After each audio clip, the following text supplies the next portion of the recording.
was the beginning of J.S. Bach's Invention in F major, which is composed as a two-voice canon. The interval of entrance is at the lower octave, and the distance of entrance is one measure. This type of canon is very straightforward to compose. Whatever you write for the proposta, the leading voice of the canon, before the risposta enters, the risposta is the following voice of the canon, you simply transpose that material by the interval and distance of entrance to form the risposta. This transposed material then serves as a kind of cantus firmus, or given melody, given material, against which you can compose the next section of the proposta in free counterpoint. Then repeat the process from left to right like a conveyor belt. As long as you obey the rules of counterpoint for whatever style of music you're attempting, the canon will always work out. This particular example is a canon at the lower octave at a distance of one measure, but the conveyor belt process works for all simple two-voice canons, no matter what the interval and distance of entrance might be. Things get more complicated as we introduce more voices into the canon. This is because as the number of voices increases in a texture, the number of two-voice contrapuntal combinations, the pairs of voices, in other words, increases even faster. By combination, I'm referring back to the first video in this series where I discussed Bellarmine's rule, and a lot of the technical aspects of this video will only make sense if you've watched and understood those previous videos, so be forewarned. The number of combinations in a multi-voice texture is equal to the sum of the positive whole numbers less than the number of voices in the texture. So, for example, if we have only one voice, then there are no combinations. If we have two voices, then there is one combination, like in the invention that we just looked at. But when there's a third voice in the texture, there are three different two-voice combinations, 2 plus 1. In a four-voice texture, there are 6 combinations, 3 plus 2 plus 1. And in a five-voice texture, there are 10 combinations, 4 plus 3 plus 2 plus 1. This increasing sequence is also sometimes known as the triangle numbers, since each one of these numbers can be represented as points forming an equilateral triangle. And this is another way to try to remember the pattern. But the important thing is to try to keep track of all the combinations as the number of voices increases. If we end up making a mistake in a future canon, like writing in parallel fifths or something like that, it's probably because we lost track of one of the combinations in the dense texture. Here is an example of a three-voice canon by Johann Joseph Fuchs.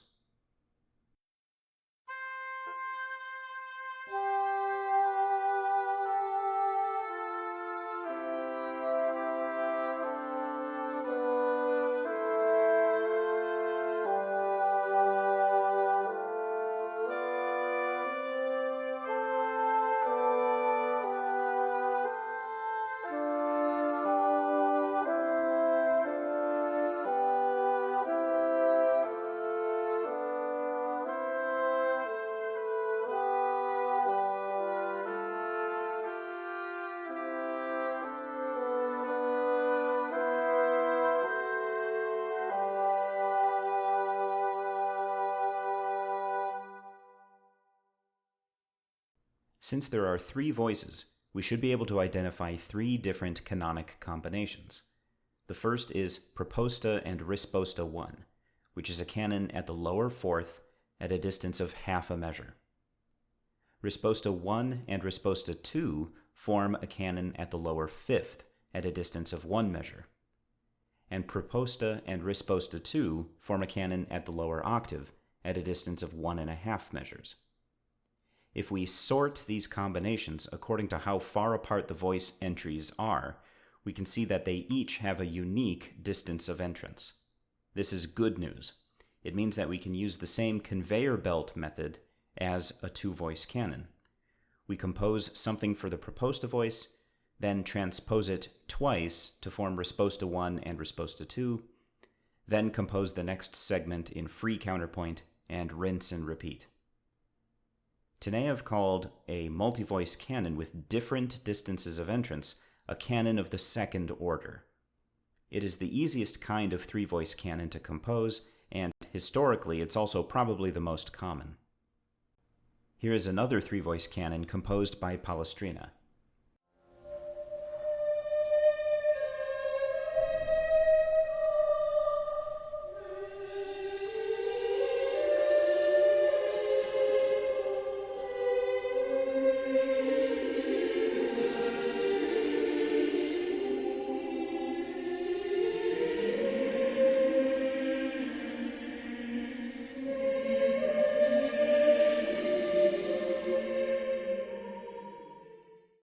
If we again sort the combinations by their distances of entrance, we see that both the canon between Proposta and Risposta 1 and the canon between Risposta 1 and Risposta 2 have the same distance of entrance of 2 measures.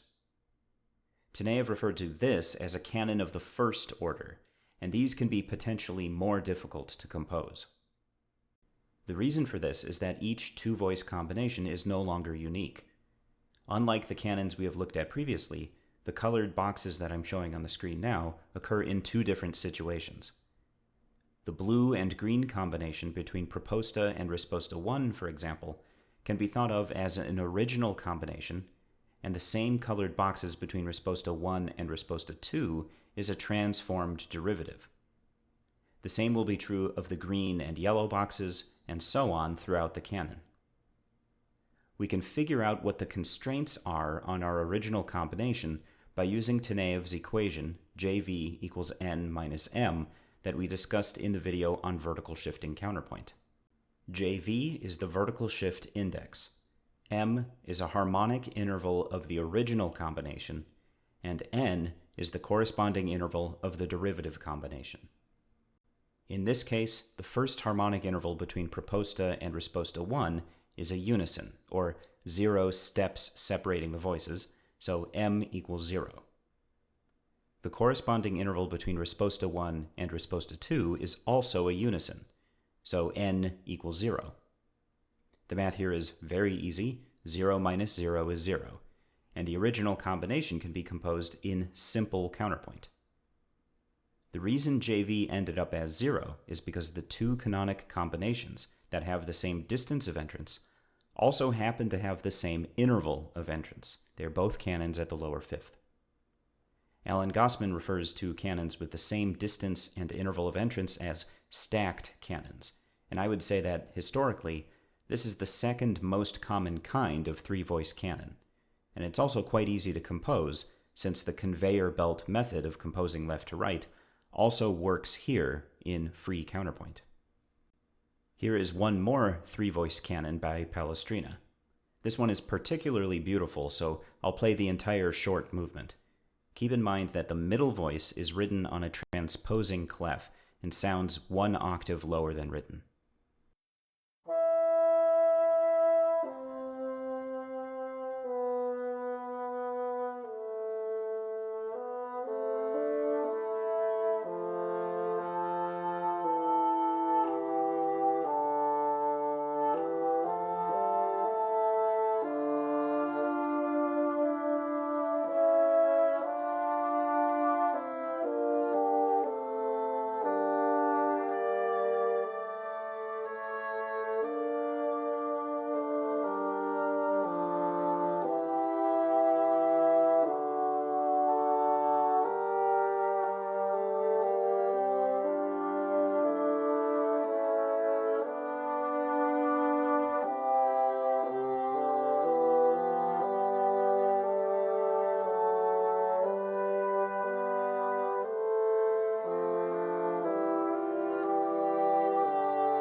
If we form our table of distances of entrance, we can see that the proposta risposta 1 and risposta 1 risposta 2 both have a distance of entrance of 2 measures, while proposta risposta 2 is alone at 4 measures distance.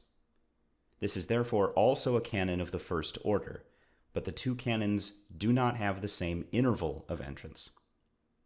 Risposta 1 follows the proposta at the lower fifth, while risposta 2 follows risposta 1 at the upper octave.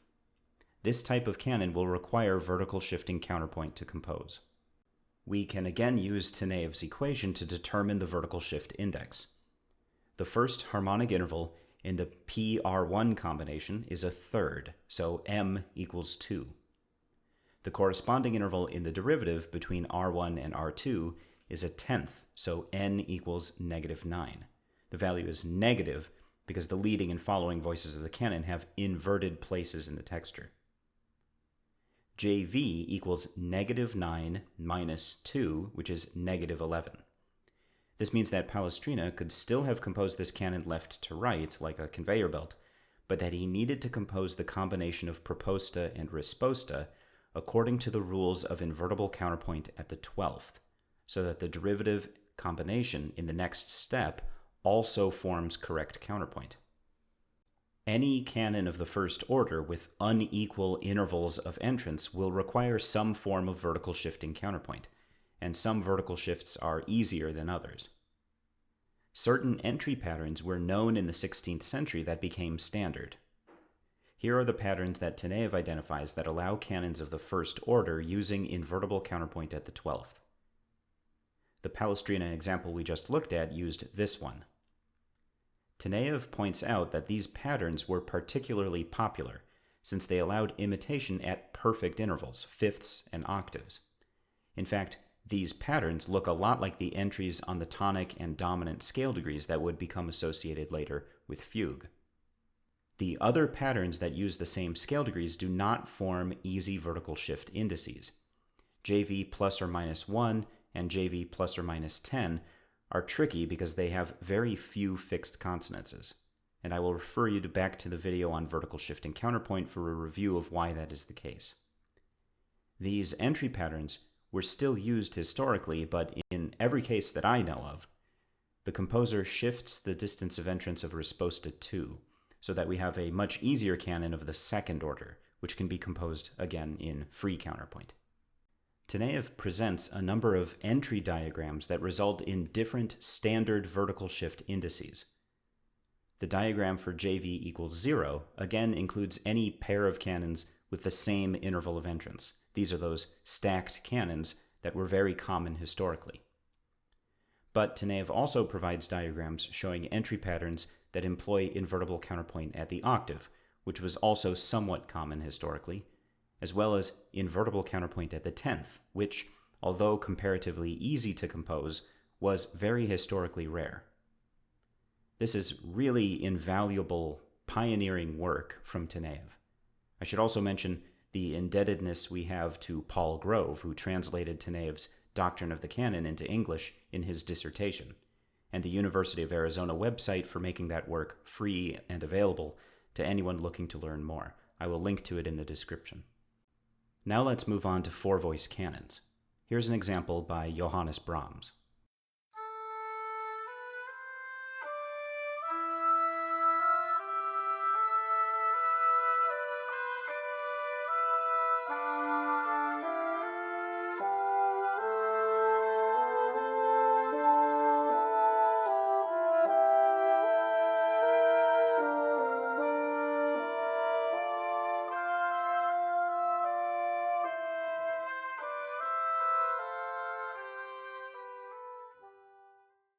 If we construct our chart of distances of entrance, we can see that 2 canons occur at a distance of 1 measure, 1 occurs at 2 measures, 2 occur at 3 measures, and 1 more occurs at 4 measures. In a 4-voice canon, there will always be 6 combinations, so we need to be certain we have all 6 in our chart. The 2 canons at a distance of 1 measure will need to be reconciled in terms of a vertical shift index, just like earlier, and so will the pair of canons at a distance of 3 measures. This time I want to use a slightly faster version of Taneev's equation JV equals n minus m, which uses the interval of entrance itself as values for n and m, rather than grabbing some harmonic intervals. The PR1 canon takes place at the lower fourth, therefore m equals 3 in the original. And the R2, R3 canon also takes place at the lower fourth, so n equals 3 as well. This is another stacked canon that can be composed in free counterpoint, JV equals 0. For the pair of canons at a distance of 3 measures, P plus R2 is a canon at the lower fifth, so m equals 4, and R1 plus R3 takes place at the same interval of entrance, so again, JV equals 0. This is an extremely common design for four-voice canons. Think of it as two pairs of entries with a sometimes much larger gap separating the two pairs. Four-voice canons that require vertical shifting counterpoint are less common, but not necessarily rare. Here is an example by Palestrina. Composers often began compositions in canonic or fugal imitation before breaking off into free counterpoint, and the small note heads in this example indicate where the strict canonic imitation ends and the free composition begins.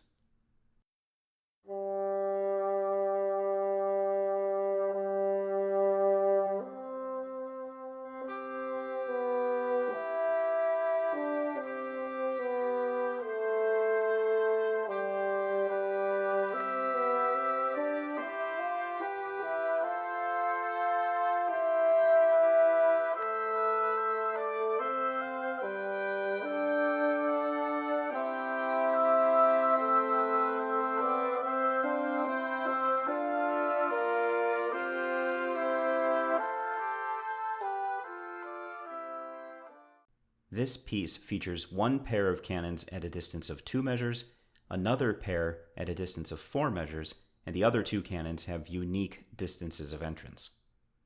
Taking the canons at a distance of 2 measures first, we can see that risposta 1 follows the proposta at the upper octave, so m equals 7. And risposta 2 follows risposta 1 at the unison, so n equals 0. 0 minus 7 is negative 7.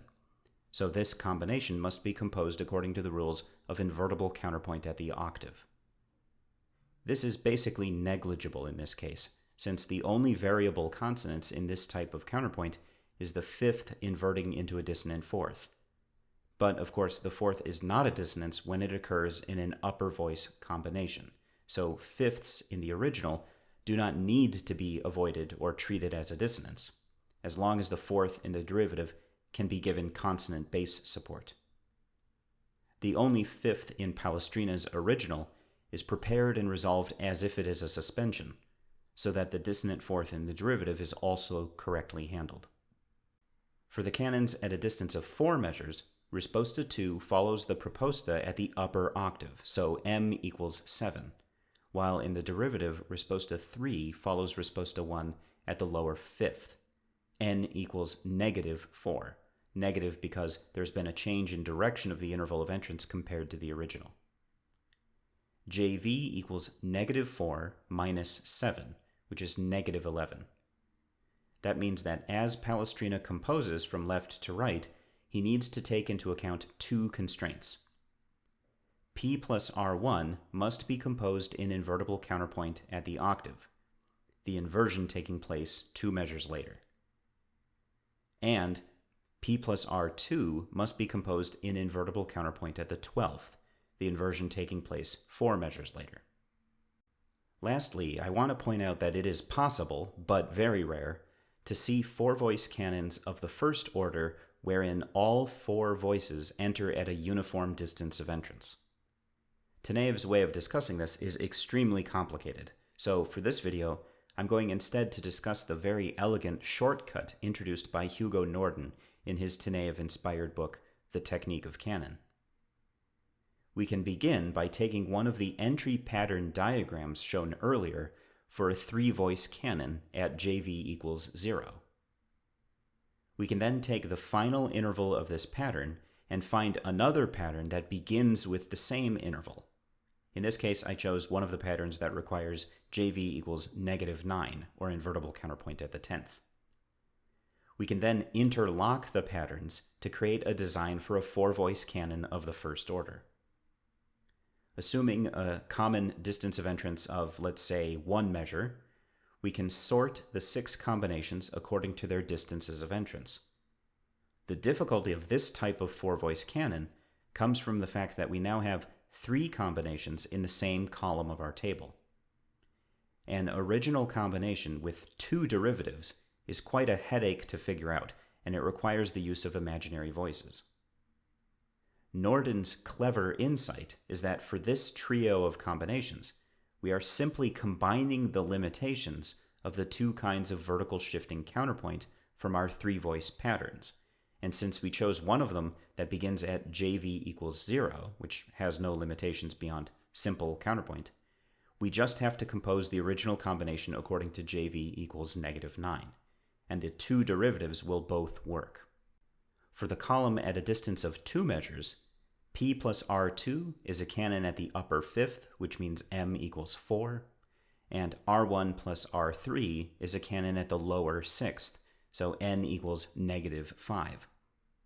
JV equals -5 minus 4, which is -9, also invertible counterpoint at the 10th. Since I was not aware of any canon actually written at these parameters, I composed a canon to illustrate.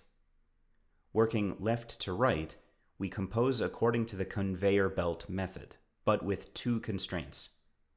As new material is composed for the proposta voice, it must be written according to the rules of invertible counterpoint at the 10th, with respect to the given material in both risposta 1 and risposta 2. Mostly, this just means that the proposta voice needs to avoid parallel and similar motion with either of the 2 upper voices.